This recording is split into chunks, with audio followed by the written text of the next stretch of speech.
this season. I got to know Coach more than probably any other coach I got to play with. And it was great, because he's a person I have complete respect for.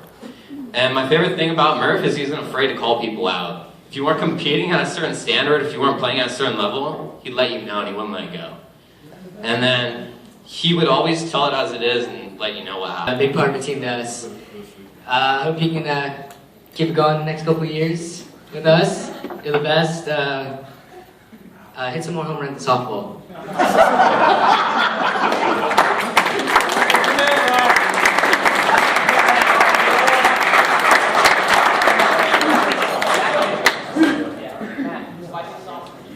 Alright, so I'm doing Coach Payne. He's not coming at all, actually. So, this afternoon, I was at lunch with my mom, finished up my draft and speech tonight. And so, I handed it over to her and asked her what she thought.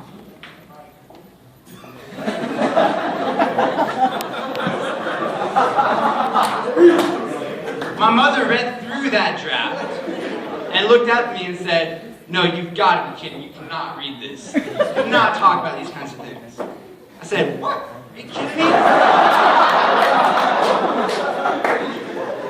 This is going to be hilarious." I was going to go into great detail about the time Payne took us all out drinking after our first home victory. I was going to talk about the time he let Higgins and Hodge take his truck over to San Clemente and drive donuts all over the infield. And you can't forget about the time we took ground balls without the infield tarp on, tore up the grass, and Payne blamed it all on Ralph. Alright, so none of that really happened. But I do have the honor of doing Coach Payne tonight, the man of all men's speech. Alright, Coach Payne. You know, alright, this is seriously. This is hard now. You know, a lot of coaches get into coaching for some of the wrong reasons. They might be doing it for the money, or they might be doing it as an outlet to, you know, their need to exert authority on younger kids. They might be doing it because they're hoping to move up and get a better job somewhere else. There's nothing wrong with that. I mean, looking at coaching as a career is I mean, if money or promotion isn't your number one interest as a professional, you're probably going to be living out of your car. But fortunately, Payne is a truck driver, so he's not. He's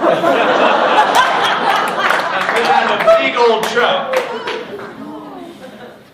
But if there's ever a guy who decided to coach in a shop purely because he loved the game, loved young ball players, and loved giving what he had to dedicated kids, it was Coach Payne. I've never played for a guy who stuck up for the guys on his team, cared about each individual's success more than Coach Payne. He'll wear out an umpire for you. He'll tell the kids on the other team to shut their mouth when they're out of line. Hell, he even chased San Clemente's kids off our campus when they came to start things with us.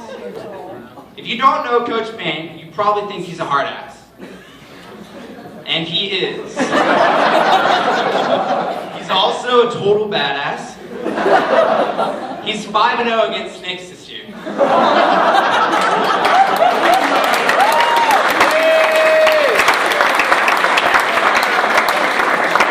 also wrestles with a man about a foot taller than him and 100 pounds on him.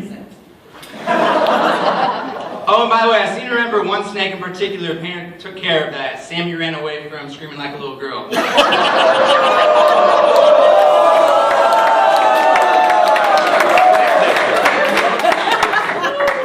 But when you get past all the crazy manliness and you spend a year or two with him like I have, you really find out he's actually the team's sweetheart.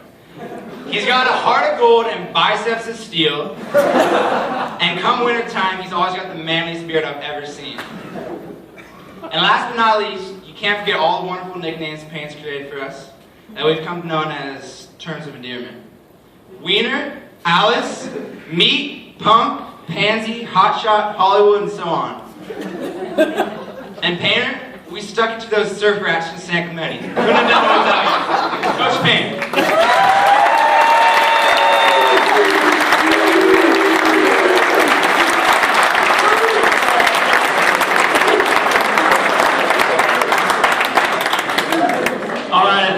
now's the time to go to dinner. I'm gonna have to sit at the table and figure out some jokes because I didn't know. So anyway, we're gonna break for dinner.